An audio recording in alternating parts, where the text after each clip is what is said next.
With Taysom Hill now out for the season, the New Orleans Saints offense is about to change dramatically, and that goes for much longer than the remainder of 2024. We got all that and a little bit of lagniappe for you on today's episode of Locked On Saints.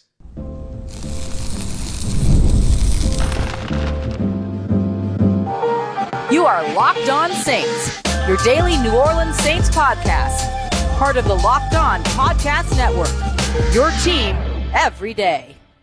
What is good, Who Dat Nation and Who Dat family? I am your host, your friend Ross Jackson, New Orleans native, your New Orleans Saints expert and credentialed member of the media covering those New Orleans Saints as a Saints beat writer over at LouisianaSports.net and Saints analyst with WWL TV. And on today's episode of Locked On Saints, we're going to cover some of the updates on potential returns that Darren Rizzi gave during his day after press conference. We'll tell you who could be back on the field for the black and gold on Sunday as they travel to take on the New York Giants. We're also going to take a look at what happens with the New Orleans Saints run game moving forward, because things are definitely going to be changing there pretty quickly. Then we're going to kick everything off here with Taysom Hill out for the remainder of the season with a knee injury. We'll detail a little bit more about what that injury is said to be and what it means for the New Orleans Saints as their offense is about to undergo dramatic change for beyond the foreseeable future. We're going to break all of that down on today's episode. We appreciate you very much making us your first listen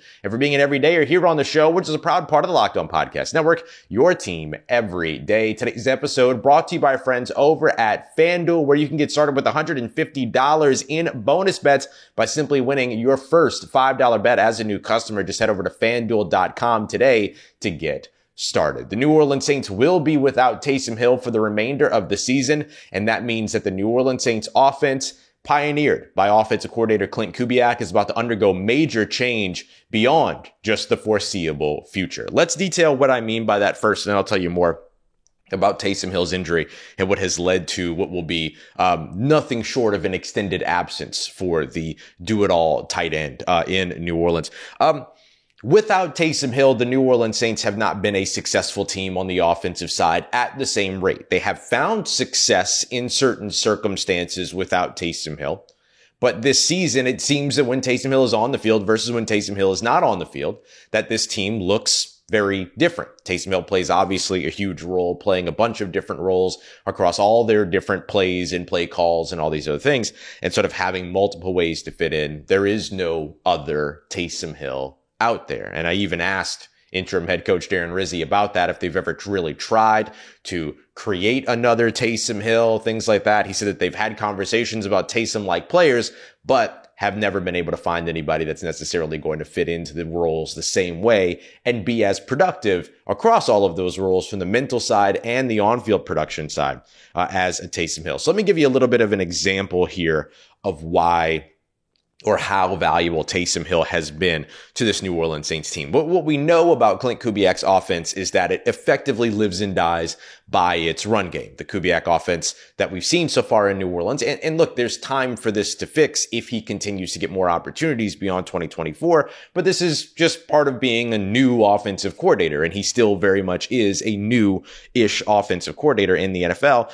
What we know about the offense is that they don't really have a counterpunch. If the run game doesn't work, then the rest of the offense also struggles. Now, that's not entirely different than anything across the NFL, but usually you'll find teams that are still able to put up productive passing numbers even without a successful run game, especially in today's NFL. Just look at Monday Night Football this past week if you need an example of that. So let's take a look at the numbers behind with and without Taysom Hill. And I just want to use really one metric for this because I think it's a metric that kind of all encompasses everything, and it's EPA, expected points added. This effectively measures efficiency on a per play basis. In this circumstance that I'm using, on a per rush basis, based upon how many points a player or team contributes each time that they run the football. So you might see a successful team finish a game averaging, a per rush EPA of 0.28. That's really good. That means that they're adding 0.28, nearly a quarter of a point per run every time that they run the football. And those are typically games with high scores and low snap counts and all these other things. So efficient offense. With that being the case, the New Orleans Saints average 0.07 yards per, 0.07 EPA per rush with Taysom Hill. They are negative 0.18 without Taysom Hill. So those are games with Taysom versus games without Taysom. So that's about a 0.52 difference when it comes to the difference there. So what you're looking at is effectively, to take the numbers out of it and kind of give you an idea of what this looks like. Think about the opening game up against the Carolina Panthers and how efficient the New Orleans Saints were in their passing game in that game, right? At least 6 throws of over 10 yards. You had the huge completion, 70-plus yard day for receiving day for Rashid Shaheed. Derek Carr completed 82% of his passes, threw 3 touchdowns. That was a very efficient day from an EPA standpoint when it comes to the passing game. Now imagine twice the amount of success in that passing game, and that is the difference between your run game with Taysom Hill and without Taysom Hill. Just to kind of give you like a little bit of a barometer, an easier way to think about it than the numbers and everything like that, especially with all the decimals and all that crap. So you're looking at a massive drop-off in efficiency, a massive drop-off in scoring potential with and without Taysom Hill in your run game. Just to give you a little bit more here, Taysom Hill currently ranks number 7 in the NFL when it comes to EPA as a whole in the run game. In terms of the amount of expected points that he has added in the run game, he has added more than Saquon Barkley over with the Philadelphia Eagles. He has added more than Derrick Henry from an efficiency standpoint with the Baltimore Ravens. So that gives you another good barometer of what the Saints just lost. Now, that's just looking at the run game. Think about the fact that he also is your personal punt protector. He is also a returner for you. He's also out there covering punts, covering kicks. He's also out there blocking, trying to rush the kicker to block kicks, block punts, things like that. He also contributes as a tight end, as a blocker on the offensive side, as a passer on the offensive side, and as a receiver on the offensive side. This last game against the Los Angeles Rams, before he ended up having to leave the game with the knee injury, 21 snaps at either slot or wide receiver, or combined at slot and wide receiver up against the Rams. That was the game plan. So that's what you've lost if you're the New Orleans Saints offense. And the reason why I say that this offense is now going to look dramatically different is because of those numbers, because of those metrics. And the reason why it's going to change drastically beyond 2024 even is that we don't know where Taysom Hill fits in with a new coach, with a new offense, with a new staff, or if he is able to continue playing the game of football at this same level once he recovers from his injury. We're going to dive into that a little bit more, but just to finish detailing the injury for you, it is an ACL injury, according to several sources, and according to Nick Underhill over at New Orleans Side Football, additional knee damage. Ian Rappaport also confirming that report as well. So this is going to be a long road for Taysom Hill. Remember, Nephi Sewell tore his ACL at the end of the season last year and just got back out on the field up against the Cleveland Browns 2 weeks ago. So now you're looking at, and that's a very young player that's not yet in his 30s. You're looking at a Taysom Hill who has had several knee injuries throughout his career, going to be 35 by the time that next season begins, and now is likely to miss the majority of the 2025 season because of the timing of this injury here as well. At least that's what we can anticipate at this time. So with all that being the case, the New Orleans Saints will see some drastic changes in 2024 when it comes to the loss of Taysom Hill for their offense, but those changes are likely to bleed into their future as well. Let's detail that as we continue on with today's episode of Locked On Saints, part of Locked On Podcast Network, your team every day. Today's episode of Locked On Saints is brought to you by friends over at PrizePicks, the easiest and most fun way to play daily fantasy sports. It's super simple. You pick 2 to 6 players, and you choose whether or not they're going to come in at more or less than their PrizePicks projection. If you get at least 2 of those right, you're taking home real cash. It's that simple. You can win up to 100 times your entry by simply guessing 2 players right. It's absolutely outstanding. And it's not you versus a bunch of mystery lineups. It's you and your knowledge of your favorite teams, players, and sports against the house. It's that simple. For instance, this weekend, whatever Alvin Kamara's rushing yards are up against the New York Giants in terms of their PrizePicks projection, take more. There's an easy one for you. You do that and then you get one other player right, you're going to be able to bring home real cash. So download the PrizePicks app today and use the promo code LOCKEDONNFL to get $50 instantly when you play your first $5 lineup. Download the PrizePicks app, use that promo code LOCKEDONNFL for $50 instantly when you play your first $5 lineup. Don't even have to win. Prize Picks, run your game. All right, family, the New Orleans Saints are going to have to start trying to figure out what life after Taysom Hill looks like. And they've got two roads to go when it comes to figuring that out. One road is that they need to figure out if they can develop another Taysom Hill. The other road, and if I'm being honest, the more likely road, is how do you continue to build an offense without a Taysom Hill-like figure being a part of it? Let's just be real for a second.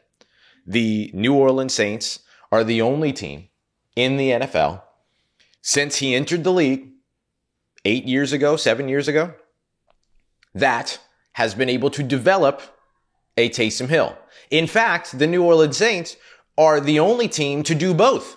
Develop a Taysom Hill and fail at developing another Taysom Hill. We all remember the Tommy Stevens fiasco years and years ago, where the New Orleans Saints wanted to go after the quarterback because they believed they could turn him into a Taysom Hill-like figure. Tight end, thrower of the football, all these other things. The Carolina Panthers also wanted him. The Saints were going to sign him as an undrafted free agent. The Panthers, though, were kind of getting the better side of that deal, it sounded like, with those conversations. And so Sean Payton did a very Sean Payton thing, and he talked the team into trading a next year pick to get back into that draft after otherwise effectively trading entirely out of that draft and selecting Tommy Stevens. And then that went absolutely nowhere. He ended up on the practice squad, ended up being cut, ended up with the Carolina Panthers anyway, and the Panthers still couldn't develop him into being anything more than that. We see now the Panthers kind of doing something similar, or having tried something similar in the past with Felipe Franks, but that effectively looks more like the Florida quarterback not becoming a Taysom Hill-like figure, but instead just converting the tight end more of a Tim Tebow than a Taysom Hill. So that's it.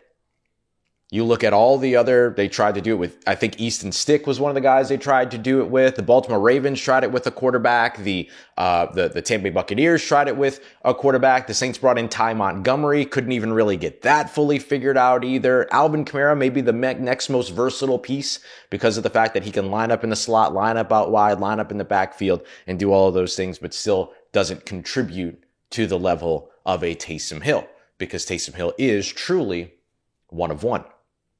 So the popular thing is now the Saints have to go to the draft, or they have to go to Dallin Holker, somebody like that, somebody that I've described as Taysom Hill-like himself, minus the throwing portion of the conversation in terms of what I know and don't know.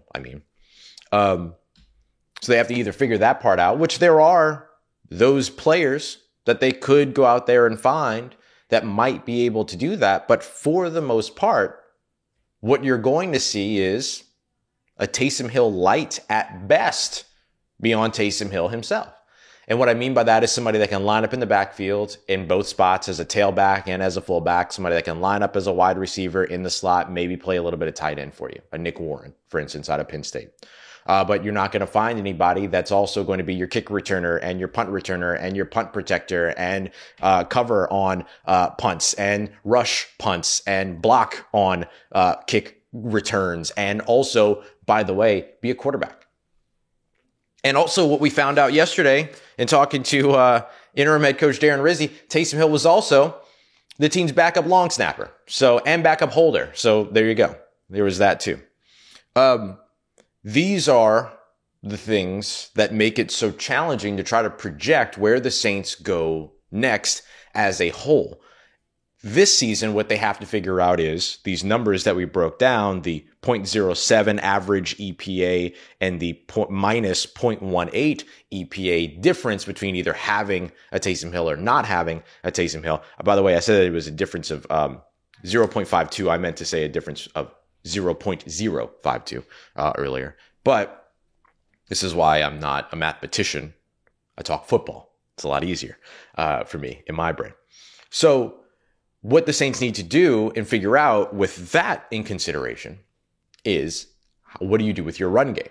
And so now the run game absolutely has to go through Alvin Kamara, who is just over 100 yards shy of his first ever 1,000-yard rushing season, and is having statistically one of the best seasons of his career outside of scoring. And maybe that changes now that, you don't have Taysom in the in the red zone and all those other things. Maybe it opens up more opportunities for Alvin Kamara when it comes to him being able to pile up more touchdowns because he gets into the end zone, or because he gets utilized a little bit more in the red zone. But that's the next thing that the Saints have to figure out. So what we know about New Orleans is that they still run a lot towards the outside, and where you look at the game against the Rams, 71% of the team's rushes went outside the tackles. They were still very much a team and have been a team. I believe they're the team that has rushed to the outside the tackles more than any other team, or at least the highest percentage, I should say, than any other team in the NFL. And so if that ends up being the case, which I do believe that is the case, what you're looking at next is, where do you find the complement that a Taysom Hill provided you, right? Taysom Hill, one of the reasons why the complement works so well is because you could use Taysom Hill to run up the middle, and then you could use Alvin Kamara to run towards the outside. Looking at the outside rush percentage, yes, it is the New Orleans Saints that are number one in the NFL. They're beyond the San Francisco 49ers, the Atlanta Falcons, the Miami Dolphins, the Arizona Cardinals, all these other teams that are known for their outside rushing attack, Houston Texans as well. So one of the things that made Taysom Hill so valuable and so effective was because he was a good complement to that portion of the run game. Alvin Kamara was the guy that you could run towards the outside, get him out in space, all those other things. Is why he's statistically lined up to have one of his best seasons of his career. And then Taysom Hill could complement that by being the up the gut guy, while also being able to run outside as well. So now the Saints are going to have to find that up the gut guy. Now, I'm going to get a little bit ahead of myself in terms of discussing this now, but the guy that you're looking at to be able to do this, and I'm going to write the name down, you're going to say it out loud on the count of 3. 1, 2, 3. Yeah, that's right. It's Kendre Miller. You probably can't see that, but that's okay. Kendre Miller. That's got to be the guy, right? Because they had Jamal Williams active last week, and he took 4 snaps. Now, he helped to convert a big third down that the team really needed to convert as well, but they didn't use him. And I think that's one of the reasons why Jamal Williams is not a New Orleans Saint in 2025, is because he needs to go somewhere that's actually going to utilize him while he's got time left as a running back in the NFL. And so Kendre Miller has to be that guy. And we've discussed sort of the second IR stint and all the confusion and frustration that was around that. That wasn't necessarily geared at Kendre Miller. It was kind of geared more towards Dennis Allen. So we'll see where things go in terms of their ability to do that. But it sounds like Kendre Miller has a fully clean slate, when before it was clear that there was a lot of frustration around Kendre Miller. So now with his clean slate, it's an opportunity to be able to come in and not be the guy that tries to take Alvin Kamara's job, like Kendre Miller once said once he was drafted, and we love the confidence, but instead be the complementary piece that helps to keep the balance in the New Orleans Saints run game. That's what the run game is going to have to do here in 2024.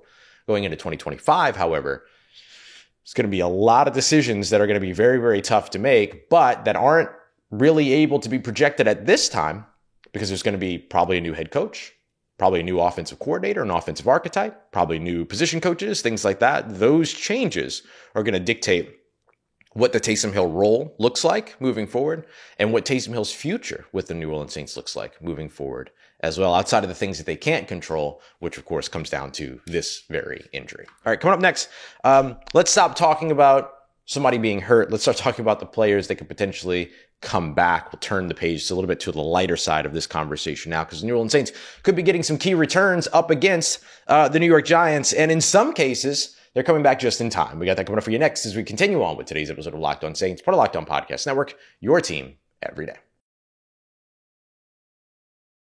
Today's episode of Locked On Saints brought to you by our friends over at FanDuel, America's #1 sportsbook, and where you can go to continue to tackle the remainder of this NFL season. The New Orleans Saints favored on the road, going up against the New York Giants, who are absolutely abysmal. 4.5-point favorites for the New Orleans Saints.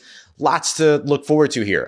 The Saints are going to have to really lean on their run game with Alvin Kamara. The Giants are awful against the run. Darren Rizzi is looking to get back into the win column after starting 2-0, but dropping last week's game as the interim head coach, traveling to his hometown of New Jersey to be able to play in front of what I'm sure will be a very supportive audience of his friends and family that will be in attendance. Lots of good stuff going on during this game. You can get some good stuff out of this game as well, especially as a new customer. Put $5 down for your first bet. If you win that, you get $150 $50 in bonus bets. It's that simple. All you got to do is download the FanDuel app, which you can find at FanDuel.com. That's where you're going to want to go to join today and get started with $150 in bonus bets by winning your first $5 bet. It's FanDuel.com. Never waste a hunch and make every moment more with FanDuel, an official sportsbook partner of the NFL. Let's get it, Who Dat Nation. The New Orleans Saints are going to be getting back, potentially, some key returns up against the New York Giants, and some of them are returning just in time. As we've been highlighting today, the New Orleans Saints are going to have to make some changes to their run offense. We discussed kind of how you do that. You have to kind of recreate that complement of Alvin Kamara's outside run game and then developing something between the tackles that's going to allow you to be able to, vary things up, complement that attack on the outside as well. And a guy that's going to be able to help them do that is Kendre Miller. But Kendre Miller's on injured reserve, Ross. Well, that might be changing. As we've been reporting here for weeks, the expectation has always been that the return of Kendre Miller should be happening right as he is eligible to come off of injured reserve. That is this weekend against the New York Giants. He was placed on IR. He was placed on IR over the course of the right after that Los Angeles Chargers game where he kind of re-injured a hamstring. And then there was some talk about how he actually could have gone back in that game, but they decided that they were going to play it kind of safe. They were going to keep him out of the Carolina Panthers game and then have him back for the Atlanta Falcons game. But then he was placed on injured reserve, which kind of took a lot of people by surprise, reportedly. And then, or as sources tell me, and then now he hasn't been able to get back out on the field. And I did ask Kendre Miller a little bit about some of those situations. And but the core thing that I wanted to ask him about was like, how do you feel about kind of what happened and all these other things? And his big thing was that he wants to prove to the fans that he can go out there and contribute. That was his big thing. Like, that's his desire, is to prove that he can do that. Well, he's going to have a good opportunity here up against the New York Giants, who are number 29 in the NFL against the run. They allow the 13th most rushing yards per game on outside the tackle runs. And they are a team that also struggles to defend on the inside. They actually allow the second most rushing yards per game on inside the tackle runs at 71.2 yards per game. So that means that this could be a good game from Alvin Kamara. It could also be a good game for Kendre Miller in his return. If he wants to prove something, this is going to be a pretty dang good defense to get to prove themselves against. Now, you might think, and you might say, and rightfully so, okay, great that Kendre Miller would be back. Great that the New York Giants, are awful at defending the run, and great that they're awful at defending the run in between the tackles, because that works well for Kendre, but the Saints offensive line is still struggling. Well, we got news on that as well. The expectation, according to interim head coach Darren Rizzi, is that both interior offensive lineman Erik McCoy, starting center, and Lucas Patrick, who started this season as the starting left guard, should be back at practice on Wednesday, tomorrow, which does put them on their trajectory to get back onto the field this weekend against the New York Giants. Now, listen, I'm gonna just say what I know might be a thought at the moment, which is, well, the Saints season is logically over, even though it's not mathematically over. So how could I be sitting here and telling you that, the Saints are getting players back just in time when there's not necessarily time to turn their season around? And I understand that. Obviously, you continue to play until you're eliminated. And honestly, you continue to play after that as well, because this is what these guys have dedicated their entire lives to. But remember that these final 5 games of the season are about more than just, do they get to extend their season and get into the postseason? It's also about who's on this team next year.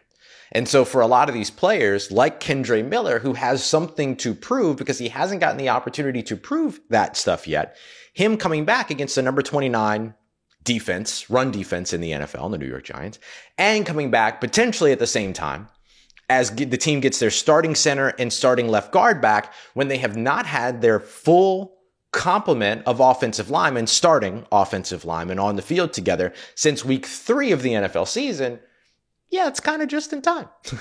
It's kind of just in time, because these guys need to show, or have the opportunity to show, that they deserve to be back next year. That they can, in Lucas Patrick's case, who's on an expiring contract, right? He was just on a 1-year deal. In Kendre Miller's case, it's a little bit of both. It's a little bit of the, got to prove that I can contribute, Got to prove that I deserve to be on the roster moving forward. Got to carve out a role before they go to the offseason and potentially bring in another running back via free agency or the draft, all those other things. So that's why I'm saying just in time. And look, anytime that you can get Erik McCoy back, you want Erik McCoy back out on the field because he's fun. He's the team's best player on offense and he makes the game fun. And so if nothing else, for fans that are still watching this team because they're fans of this team, you want the team to be as fun as possible. Erik McCoy helps to make that happen. So the return of Kendre Miller, and then the potential returns of Erik McCoy as well as Lucas Patrick could help make this game against the New York Giants a lot of fun because of what the run game could potentially look like with all of them back. There is also a player that could potentially be back or at least have his 21-day practice window open for his return that could aid the passing game. In these past few games, the New Orleans Saints have been operating with less than a handful of wide receivers in each game, right? You've got Kevin Austin Jr. and Dante Pettis who have been elevated off the practice squad. Mason Tipton has been inactive for the past couple of games. And then Cedric Wilson and Marquez Valdez-Scantling have been the guys that have been out there contributing as the wide receivers on the roster. So effectively 4 wide receivers in each of the last 2 games. Part of the reason why we just highlighted that Taysom Hill was playing over 20 snaps as both combined slot and wide receiver in those situations is because of their sort of lack of wide receiver depth. Well, Bub Means, the rookie wide receiver out of Pitt, could be making his return within the next couple of weeks. I don't know that he's going to be back against the Giants, but his 21-day practice window, according to head coach Darren Rizzi, should be opened this week. So he'll be able to get his opportunity to start his way back. What we have seen from New Orleans over the course of the season is a little bit of a trend. They open up the 21-day practice window, but then usually it's the second or third week of that practice window that the player returns. I think the exception is going to be Kendre Miller. I don't know yet if Bub Means is going to be an exception, however. So we'll see when it comes to him. But expect to hear his name and to know that 16 is back out at practice. Now, do keep in mind, too, that the Saints do have a return on the way over on defense, and it's all happening exactly as we drew it up. Exactly as you drew it up. Tanoh Kpassagnon, who set a career high in sacks last year against Tommy DeVito and the New York Giants at home in the Superdome, was not active. He was downgraded to out last week or a couple days ago against the Rams on the Saturday before the game. He was questionable going in, ended up being downgraded to out on Saturday. There's a great chance that he ends up returning against the New York Giants and reprising his potential of going up, of being the absolute nemesis of Tommy DeVito, Tommy Cutlets. So we'll see. That is another return that could potentially be happening over on the defensive side as well. We'll ask about that on Wednesday when we get our next opportunity to speak with Coach Rizzi. So expect those players, Kendre Miller, Erik McCoy, Lucas Patrick, Bub Means, as well as Tanoh Kpassagnon, the defensive lineman, to all be a part of the conversation throughout the week. And then I would say probably Kendre Miller, Erik McCoy, Lucas Patrick being the core ones that could return to the field on Sunday, with Tanoh Kpassagnon being the next most likely, and then Bub Means maybe being the least likely. But just based on what we've seen in terms of the rhythm of the 21-day practice window return from injured reserve for the team so far this season. So that's what we're looking at here as the New Orleans Saints need to figure out what their new offense is going to look like. Their Taysom Hill-less offense for the rest of the season. Kendre Miller could be a big part of that. Bub Means could be a big part of that as they try to get their passing game going without the run game maybe necessarily being as successful. All those other things just based on our EPA tracking there. But all of that is going to be big to watch for the rest of the season and will be even more intriguing come the offseason. We appreciate you very much, as always, for being here. Coming up in tomorrow's episode, we're going to take a look at what the offseason kind of holds for the New Orleans Saints. We did our our head coach candidate breakdowns last week. Let's check in on a few of those head coaching candidates and see who still looks like a viable candidate for the New Orleans Saints. We got that coming up for you in tomorrow's episode, plus a little bit more of a look ahead to this Giants game as well. Kind of trying to split the focus between what's happening now and what's coming up in the New Orleans Saints future, doing our best to serve everybody here on Locked On Saints. We appreciate you very much. As always, make this your first listen. For your second listen, make sure you go and check out Locked On NFL. And thank you for making us a part of your day, part of your routine, for saying yes to me on the show. As always, if you see me, please say hi. If you need anything else around your New Orleans Saints in between these episodes, make sure you follow me on your favorite social media at Ross Jackson, NOLA. Hit me up. Let me know how the family's doing. Let me know how you're living. Let me know how you're momming them. And trust you, that nation. I'll holla at you.